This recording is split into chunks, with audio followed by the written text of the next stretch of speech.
Number 10. I'm no spring chicken now. In the UK during the 1980s was a different time.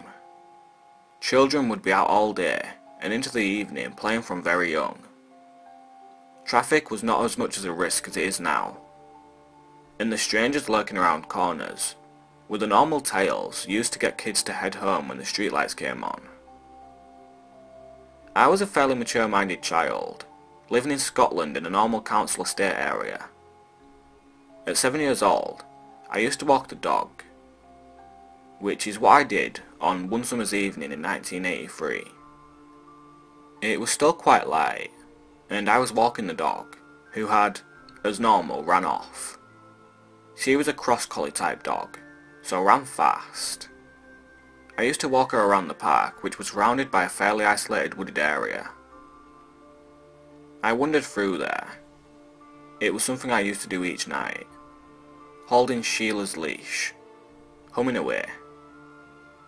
When up ahead, about a couple of minutes away, I noticed a man standing. He looked like he was in pain, and was bent at the waist slightly. I stopped in the path and he looked up at me and said hello. I was an almost 7-year-old, and replied, but stayed a bit away from him. Which is when he asked me for my name, and what I was doing in the park alone, etc. As kids, you're told to do what adults say, so I was answering him.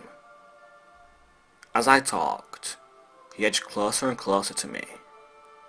He seemed like a giant, as most people do at that age. I remember thinking how his eyes were a bright blue colour. He had some glasses on, and looked a bit dirty and scruffy, with a beard like my dad, when he hadn't shaved for a couple of days. We stood for a while in the woods, talking about where my dog could be, and he said he could help me find her. I could hear my mum shouting me for dinner, and I was worried I would get a smack for being late. He took my hand and started walking through the park with me, and I remember seeing a van on the road, and started to get worried. I tried pulling my hand away, but he held on, crushing my fingers together. I remember his face looked dark. His eyes had gone very small, and they looked black. He was breathing heavily, and smelled really bad, like metal or something dirty. I froze. I remember feeling just petrified, and wetting myself, not knowing what was happening, but that something bad was going to happen to me. I was too frightened to scream. I heard my mum call my name again, and I couldn't answer. Then suddenly, Sheila dashed out of the trees, straight into the man and I, and bit him on the leg or waist. I got up and ran out of the park, leaving the man shouting and the dog barking. My house was the last house on the street next to the park, so it was only a couple of minutes. I got home, and my dad, after getting a bit of sense out of me, ran into the street. The van was still there. The dog was still barking. He ran into the trees, and it seems the man ran past him, into the van, and drove away, never to be seen or heard of again. My dad came back with the dog, and that night I got sent to bed with a smack for speaking to strangers, and it was never mentioned again. For ages I was terrified of going anywhere alone. Had nightmares. Dreamt that he would be at my window, trying to take me away. But eventually, it all faded away into one of those memories. Then, a few years back, I was watching some sort of TV documentary, when a case was shown about the child murderer Robert Black, who killed 3 little girls during various points in the 1980s. I immediately recognised him as the man who was in the woods. I would never forget those eyes. Sadly, my parents are not around to say when this exactly happened, what month it was. as I'm almost definite that it was in July. I often think that it may have happened before he kidnapped a young girl from a fairground and murdered her. Maybe he might have been able to be stopped, or I might have never been seen again. Either way, he's dead now according to the news, so no chance of meeting him again.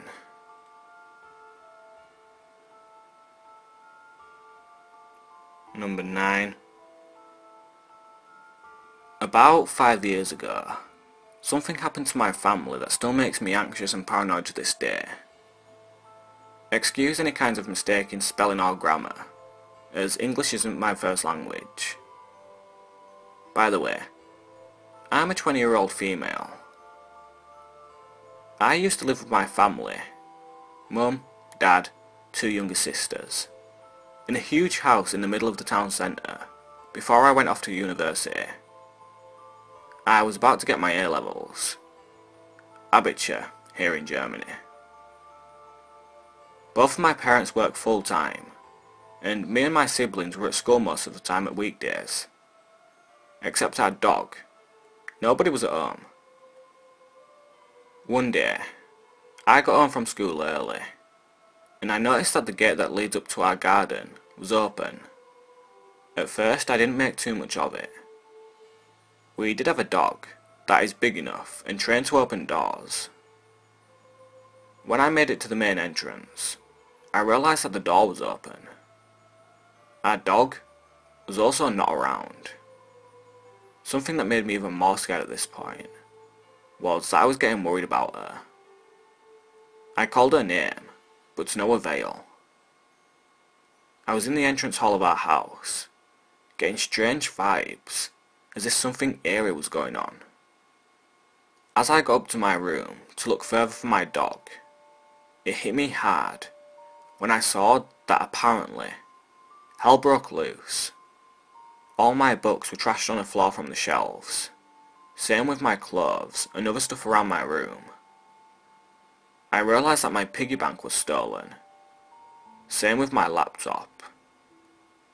Of course, I was scared shitless. But it got worse when I heard doors bang downstairs and screams. I waited a second, not sure what to do, but eventually decided not to be a pussy. Turns out, my neighbours were getting crazy, yelling, "Stop! Help! Stop!"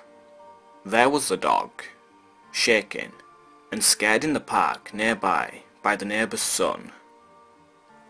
Apparently, some guy jumped out of the window of our living room and started running for his life. I assume he heard me coming home, and wasn't expecting it to be so early. I called my parents. I couldn't even cry. Nothing. Just stupor. They only messed up my room, and stole my 10 books and lame-ass laptop. But at the same time, something I only realised as the police were investigating the crime scene, they left something beside my bed. A big-ass machete. For the next weeks, I really didn't want to stay in this house anymore. Let's not meet again. Please, intruder.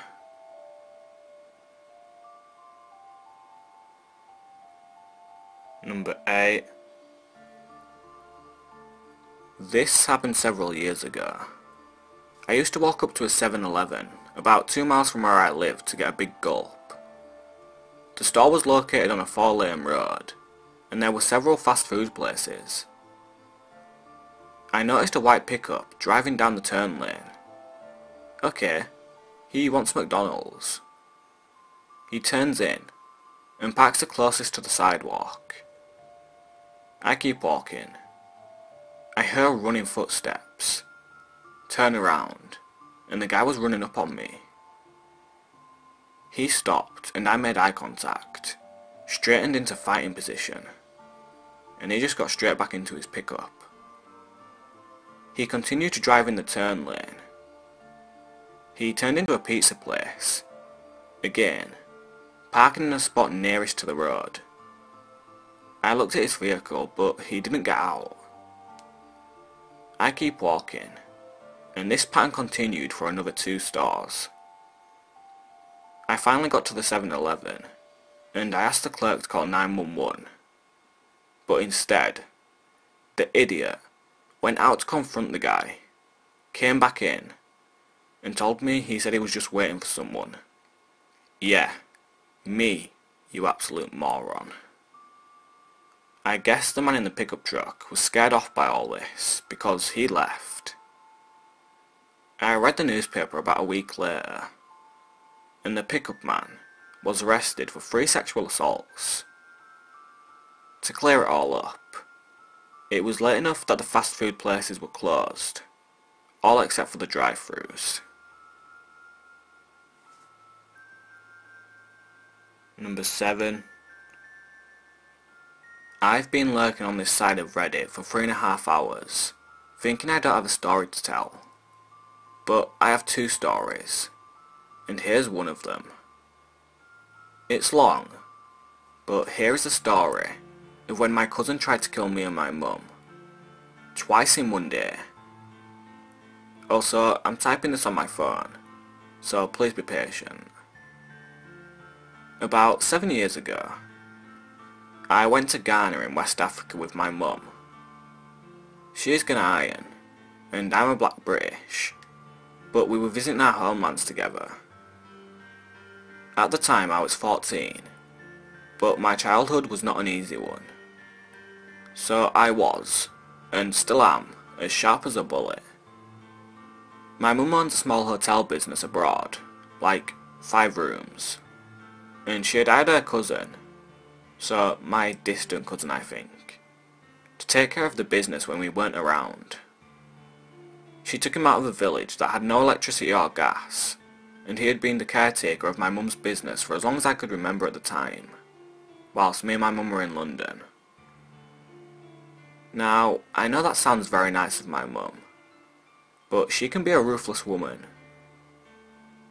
She is the source of my greatest pain and my greatest love, but she can be a little brutish and cold. But she will never let anyone fuck with her.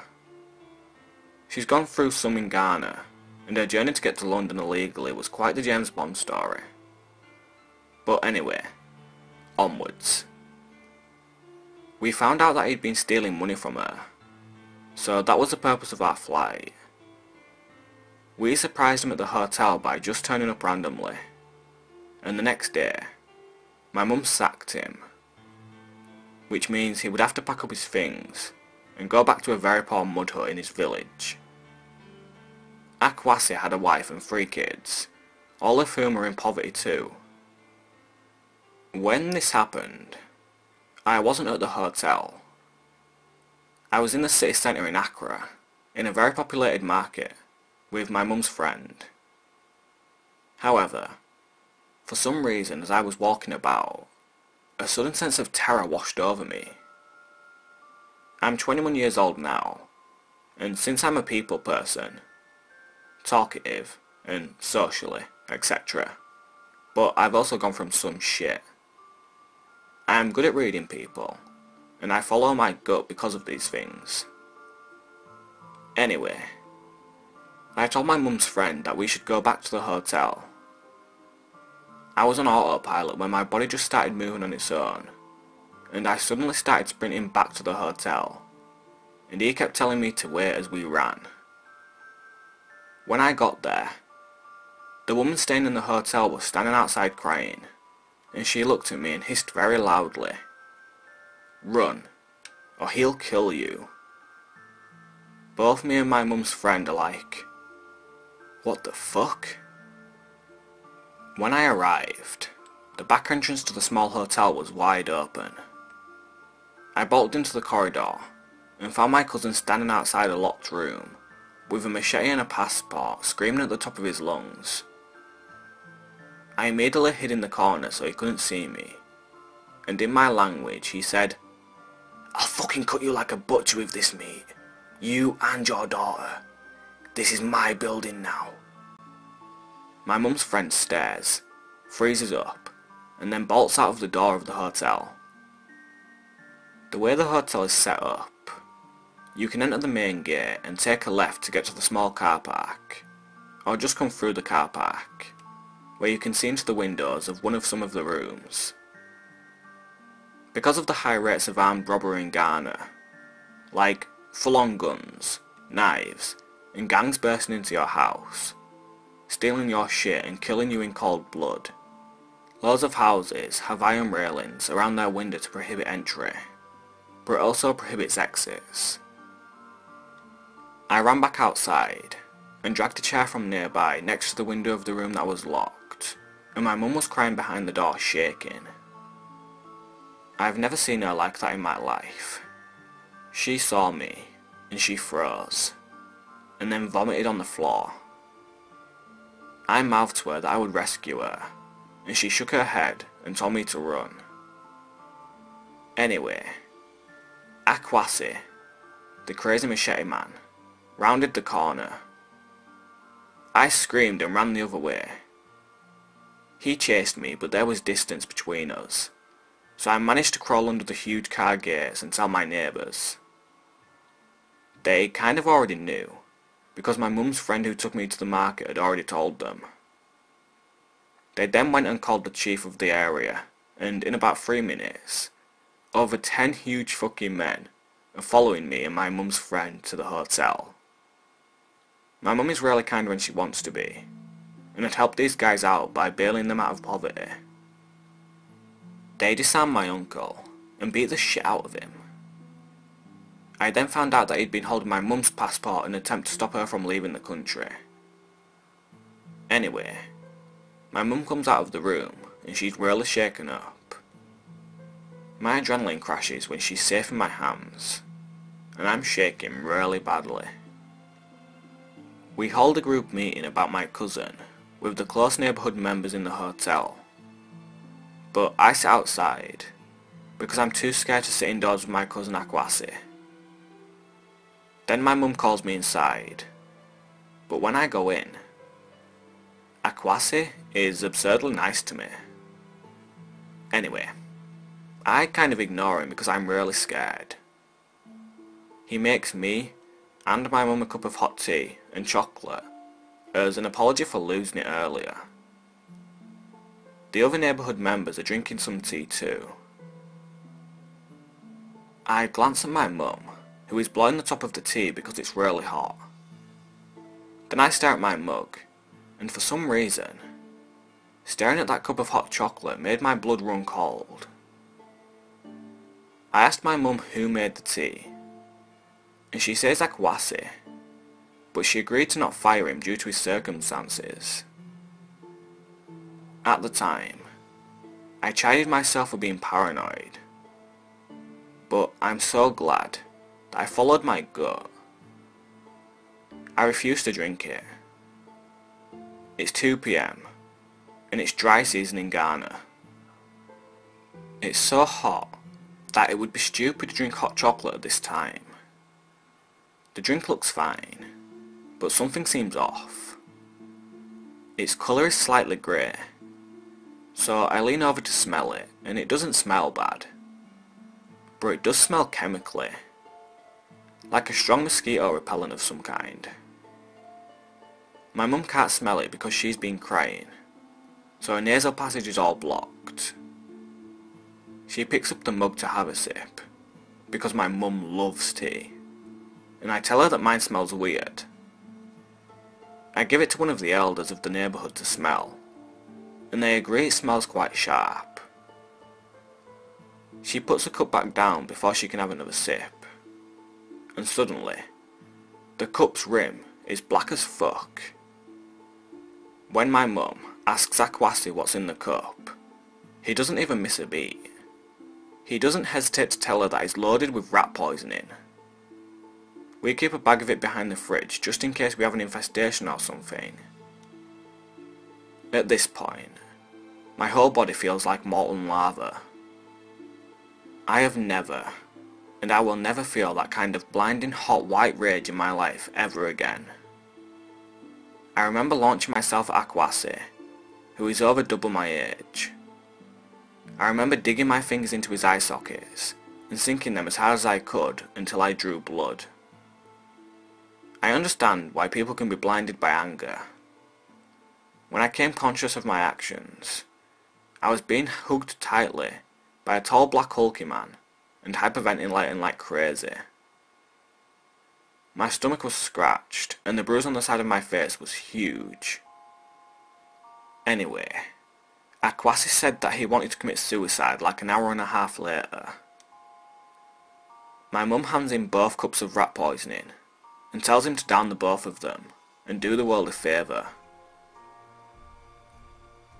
My cousin draws a machete out on my mum and then tries to kill both me and her less than 8 hours later with a cup of rat poisoning.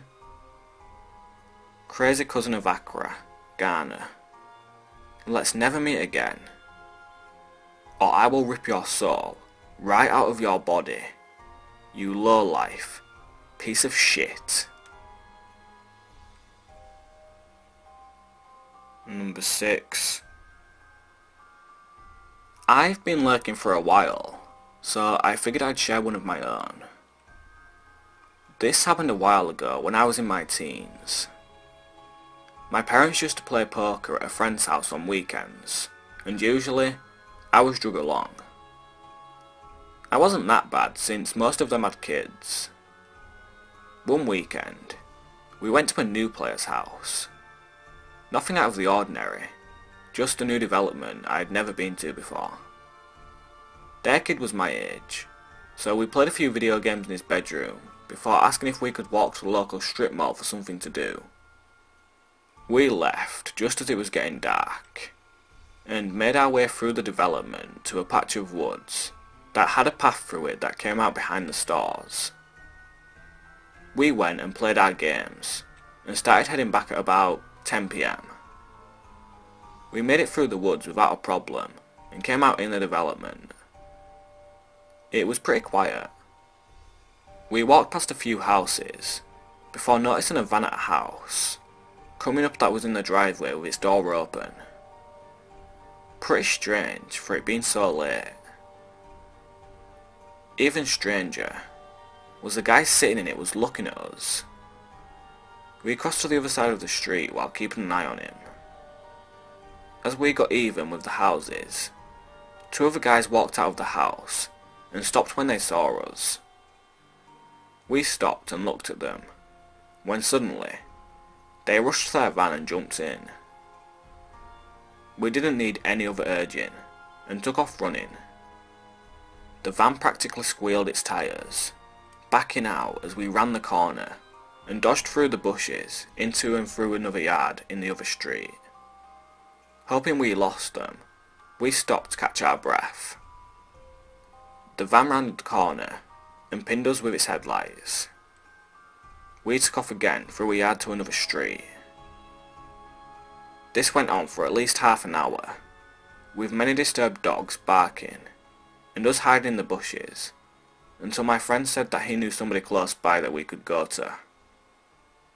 The problem was, the road had a stretch of woods, with no houses or yards nearby.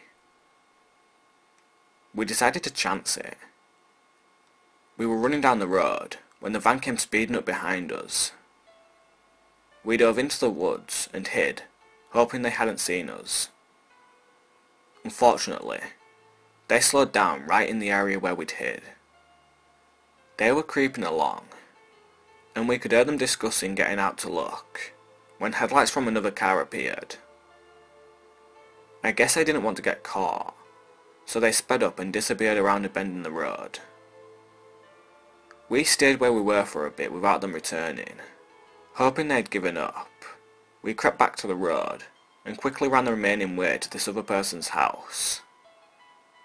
Once there, we called our parents, but they were too blitzed to believe us and simply told us to come home. You might think this is weird, but this was the 80s, when kids were a little bit more independent. Anyways, we ran back to his house without anything happening, and no sign of the van.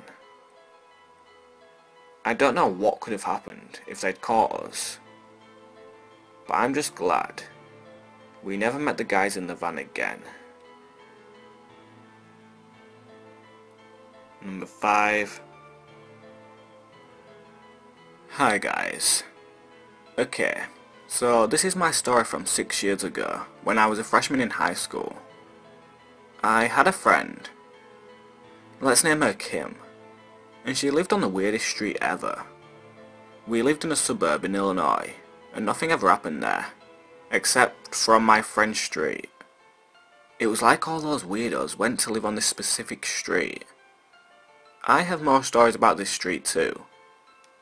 So one day, Kim, like 4 guys, another girlfriend, and I were all hanging out in Kim's room. Her bedroom windows were on the side of the house, and faced directly towards the sliding glass doors of her neighbour's house. And by the way, this is important. The neighbours always kept their curtains closed, and so did Kim, for privacy reasons. On this day, however, we had the windows open and the curtains open as well, because it was kind of hot in the room. There were 7 kids in this room, so the breeze made it feel better. Her neighbours were always super nice. An elderly couple, who we'll call Tom and Mary. We only talked to Mary, but waved or said hi whenever we saw either of them. Mary worked, but Tom was old and had problems, so he stayed at home. I also practically lived at Kim's house, because we were best friends at the time, so I knew Tom and Mary pretty well too. So back to the day when all of us were sitting in the room. I was sitting on one of the 2 beds in the room. I was facing the window that looked right at Tom and Mary's back door, but I was across the room. Well, I wasn't directly looking at their back door, but one of my friends I was talking to was kind of sitting next to the window. That's when I saw the curtain open, so it caught my attention, because it was never open. Then I saw Tom just standing in the window.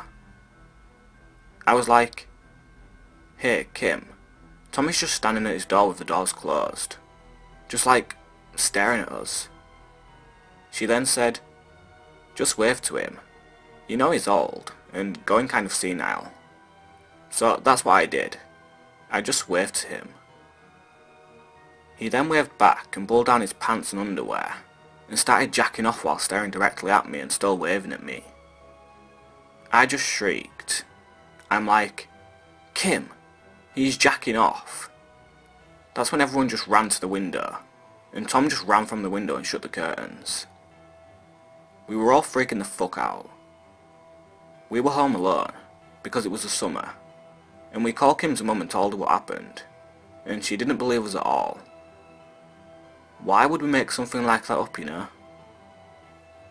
Well, we kind of just sat there in disbelief, all kind of going back to just talking about what just happened. And I moved from sitting in that spot, but out of the other window so I could only see a small portion of their door, so I thought it was safe. But an hour later, I saw the curtains open again, and I leaned over and peeked out of the window, and there he was again, fully naked this time, jacking off. I got up to shut the windows and curtains and turned off the lights in the room. Kim was starting to freak out, and we all decided to leave until her parents came home from work. We contemplated calling the cops, but Kim's mum was like, "No, you guys are just seeing things, don't call the police." So we didn't. A few days went by, and nothing happened, so we figured he must have had some mental break that day. But one day, we walk into her room and flip on the lights, and just sit down, talking, and Kim's curtains were cracked open. That's when I see Tom in the window again. Once again, just jacking off. Kim's older sister was home at the time, so we ran and got her. We will call Kim's sister Megan. Well, Megan came in, and Tom was gone, and she was like, "You guys really are crazy. Lay off the drugs." We didn't do drugs, she was just joking around. But then Tom came to the window just as Megan was walking out, and we're like, "Wait, he came back." So she sees Tom butt naked, jacking off in the window, and she's just standing there like, "Oh my god, holy shit, you guys were right."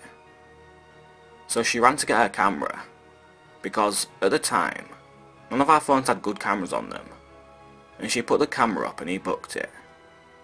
We were only trying to take a picture to show Kim's mum, because she didn't believe us, and we figured the police wouldn't believe us either. So then it became days of us trying to either get a picture of Tom, or to have Kim's mum see it for herself. However, he ran anytime he saw an adult, a male, of any range, or a camera. We tested the theory of him running whenever he saw a man. So we took those head things hairstylists use to practice hair on, and put the girl one in the window, and he would come, and then we would put the male one in, and he'd run away. It came to the point where he would show up at his door whenever Kim's bedroom light turned on.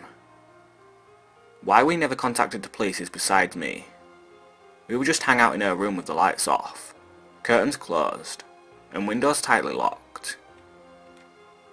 One night we were sleeping, and I was awoken by someone tapping on the window. Now, that was normal for us.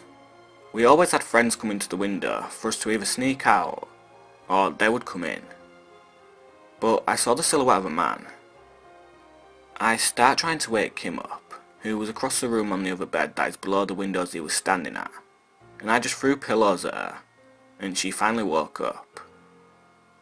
She was like, "What the fuck?" And I'm trying to signal for her to shut the fuck up and look at the window. We quietly book it out of the room. We didn't want to wake up her mum, because she was already getting sick of us trying to show her Tom. So we just sat in the living room for the rest of the night, scared shitless. Christmas rolled around. Tom was still being a perv, and we continued to try and get someone to believe us. It ended up becoming somewhat of a joke. Other than the one night when he came to the window and tapped on it, nothing other than him just jacking off from his house was happening. Then finally one day, Kim's mum stayed home from work, and I guess Tom didn't realise, so we stood in Kim's window waiting for Tom to do his usual routine of jacking off, and we begged her mum to come look. She reluctantly slid into the room, on a rolling chair, and she finally saw Tom, doing what Tom does best. Relief finally came over my friend and I, as we saw her face go from annoyed, because we once again dragged her into the room to see, to utter disbelief. And she stood up to go yell at Tom, and he ran away. She didn't know what to do. She kept saying, "We can't call the cops, because Tom's wife Mary probably has no idea, because he only did this when she wasn't home." Once Mary came home, Kim's mum walked right over to their house and told Mary about everything. How it's been going on for months, and how she didn't believe us. Sadly, Mary just broke down crying, saying he's been having more problems lately, and she had no idea. If she knew this was happening, she would have stopped it. This was extremely uncomfortable for my friend and I. We felt bad for her because she genuinely had no idea. Mary said she'd move, but Kim's mum knew that they were tight on money, so she told them not to. We all liked Mary. She was so nice, so we understood why Kim's mum told them not to move. Mary ended up paying for huge bushes to be put between the houses, and put up her own camera to watch the door. So since then, he never did it again. At least to my knowledge. Some of the neighbours found out, because Kim's mum likes to gossip, and we found out we weren't the only ones he's done this to. He used to do it to every single mum with 2 kids across the street. He would stand in front of the window, and jack off whenever she came home. It freaked her out so much that she moved across town, but still talked to Kim's mum. Kim and I were still friends for years after, but we don't talk anymore. Just kind of drifted away. So I don't know how Tom and Mary are doing, or if he's even still alive. He was super old, and actually had tumours in his brain. That's why they think he did the perverted stuff to us. I never actually talked to Tom. Just a wave here and there, before the whole ordeal. So, Tom, Please let's not ever actually meet. Number 4. This is a story from when I was 16 years old. I was a sophomore in high school, and I had recently thrown my rebellious stage into full throttle, trying every drug available to me. The one drug I never tried is meth, but as life would ironically have it, I started dating this meth addict named Richard. This story isn't so much about him as it is about his dealer TJ. My boyfriend was a tiny, short guy who fortunately never laid a hand on me. His dealer, on the other hand, was a massive guy. He stood 6'3" and must have weighed 300 pounds. He had a machete he kept in his boot at all times, and I once saw him knock a guy out for simply glancing at his house. He's a schizophrenic meth addict and dealer. Also, he lived directly across the street from me. About 6 months into my relationship with Richard, I ended it and told my parents everything. They were concerned, of course, but I was still in a lot of trouble. A few weeks after we'd broken up, I get a Skype video call request from him. I stupidly accepted it, and he cut right to the chase, telling me that TJ's cousin had recently been arrested, and somehow, their meth-addled brains believed that I was the cause of this, despite never having met his cousin. I told Richard to try and talk some sense into TJ, but all Richard was saying was, "I'm just trying to warn you, he's coming," and ended the Skype call. Because I was a stupid teenager, I didn't report this to the police, and didn't tell my parents until much later into life. I think my reasoning at the time was I was using a lot of drugs myself, and I was afraid that I would get into trouble as well. After the night of the Skype call, I saw TJ everywhere. He was watching my house.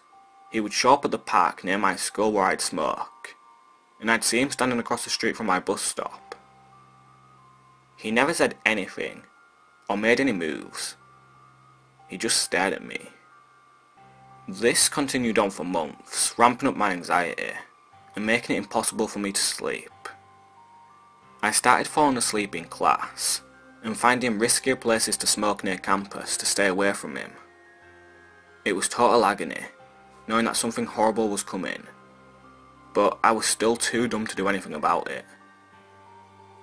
Luckily, TJ got busted after 3 months of watching me, because some lady suspected he was making meth in his house. He's still in jail, from what I know, and I never saw Richard again after that Skype call. I hope I never have to see him again, and I would be smart enough now to contact the police if I do.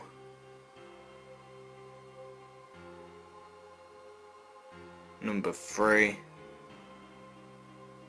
This happened to my mum and I about a year ago. One day, my mum and I had to go grocery shopping. Usually, whenever my mum would ask if I wanted to go with her, I would say no.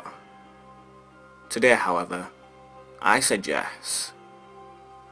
The parking lot has a lane thing that you can follow to get into the section of the parking lot along the left side of the store. We get there. There is a white truck parked on the right side of the lane I mentioned.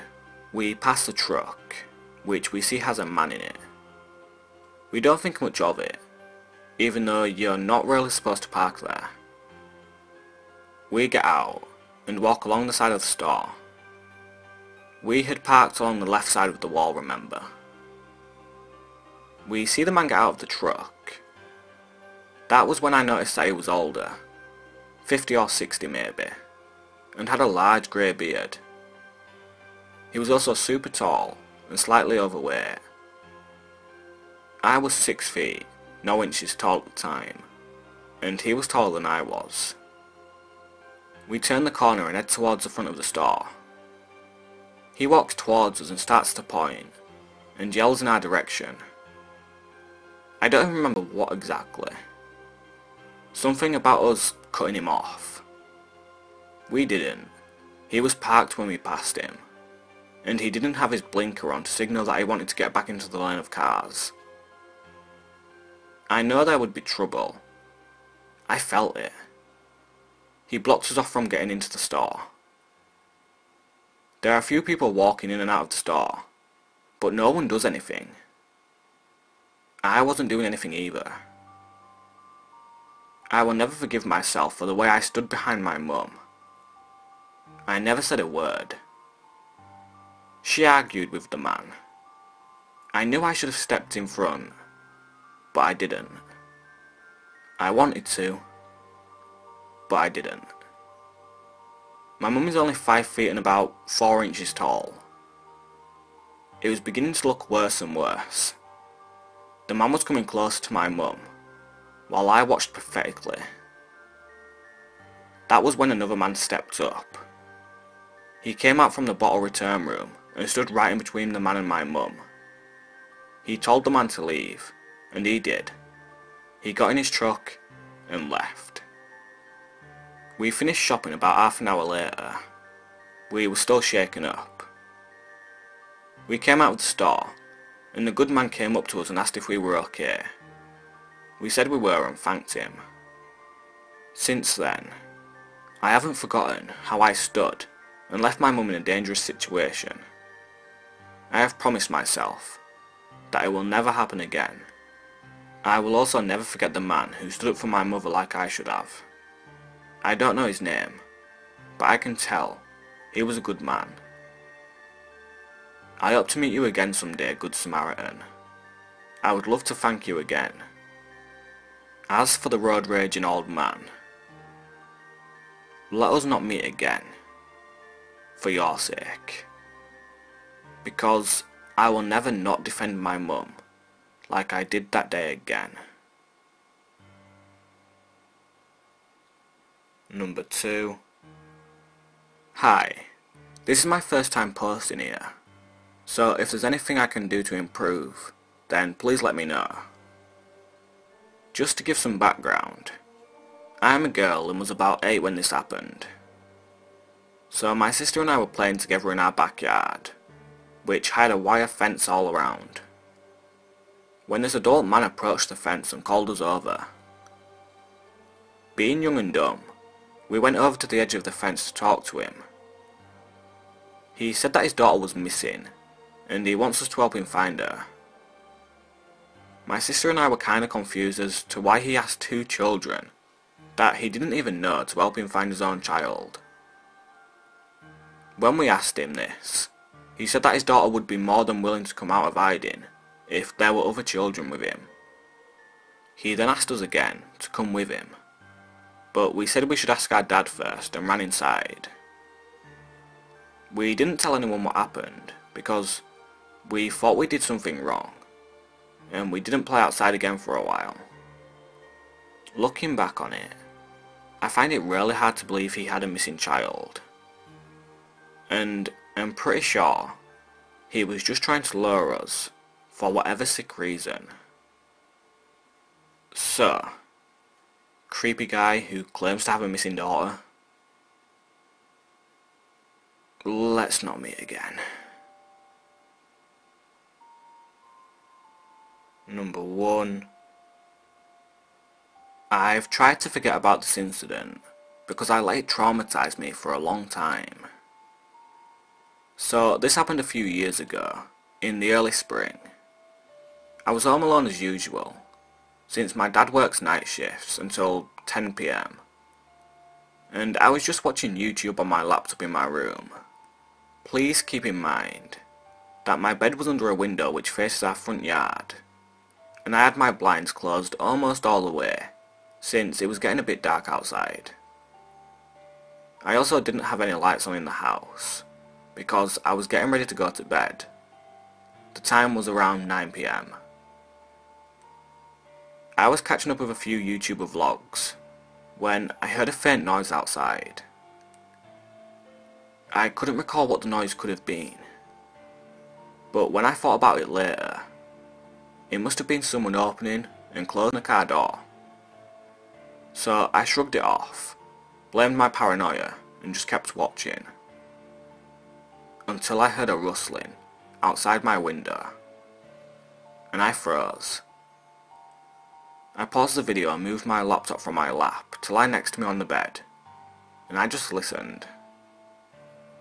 It sounded like someone was right in front of my window. The little bit of snow left on the ground making it clear that someone was near me. I peeked behind me and saw a light shadow of someone trying to peek inside. Now I was in fear, and I slowly closed my laptop and prayed that they wouldn't notice me in my dark room. I shifted myself towards the end of the bed, took my phone, and crawled under my bed. My eyes were tearing up, and I was in a panic. Now, I'm a paranoid person who also has social anxiety, and I'm terrified of everything. Even the thought of having to talk on the phone. So I think that's why I didn't call the cops. I tried calling my dad, but he wouldn't answer. Great. I could hear the person trying to crack my window open, but I guess it wouldn't budge. So they moved away, which I thought that they had left. But then I heard the front door being handled with. I thought that this was going to be my end, and that they would find me and kill me. I'm nothing against a grown-ass adult, since I'm a female, only 5'3", and very fragile. I was trying to spam my dad with texts and calls, but he wouldn't answer. Then I stayed under my bed, silent, listening for what felt like ages, until I heard no sounds. Were they inside the house, or did they leave? I thought that I wasn't ready to be robbed or murdered, and when I thought it was safe, I crawled from under my bed and quietly made my way to the kitchen, which is next to my room. I took our biggest kitchen knife and stayed behind the kitchen counter to avoid anyone from seeing me, since you could see into the kitchen from a big window across the living room. I was crying, and goosebumps were rising on my skin. What was going to happen? Then I heard glass shattering, and thought that this was my end. I peeked over the kitchen counter to see the big ass window, no longer compact, as it had been broken, and someone was standing on the other side of it. I held onto my knife like my life depended on it. I stayed behind the counter and listened as a man hopped over the broken window and glass splattered over the living room floor. He was heading my way. This was it. I was going to go through something bad. It was a man wearing a black hoodie with brown jeans. When he walked past the counter, I swung the backside of my knife at his leg and he let out a grunt. I didn't want to hurt anyone. I tried to get up and run, but before I could, he grabbed my leg and pulled me back. I was struggling under him, trying to swing the knife at him as he was trying to get the knife with his other hand, as the other was holding my mouth shut. I thought I was over. I was going to be killed by a man who I didn't even know. Until I heard the sirens. He had managed to grab the knife from my hand and was holding it against my throat. The blade cutting into my skin. I was bawling my eyes out and forcing my screams over his hands. "You're going to die now," he said in a low voice when we both stopped. The police was banging on the door, yelling "police," and he bolted it out of there, through the same broken window, and disappeared into the woods behind our backyard. The police found me in a complete shock, and took my statement and looked for the man. But they never found him. They suspected he had a buddy with him, who was the driver who had left when they heard the sirens. Apparently, My next door neighbour had heard lots of noise and called the cops. So, thief/killer who I encountered that day, let's not ever meet again. Well, anyway guys, that's it for this video. If you enjoyed, then please leave a like, share and subscribe if you haven't already. If you have any stories of your own which you would like to have shared, then please make sure to contact me. Link in the description. And you may be featured in a future video. Also, please tell me if you like this style of reading, where it's a little bit more fast paced without that many breaks. Because if you like it, I'll keep it like this. Well, anyway, I hope to see you soon, and I'll speak to you later.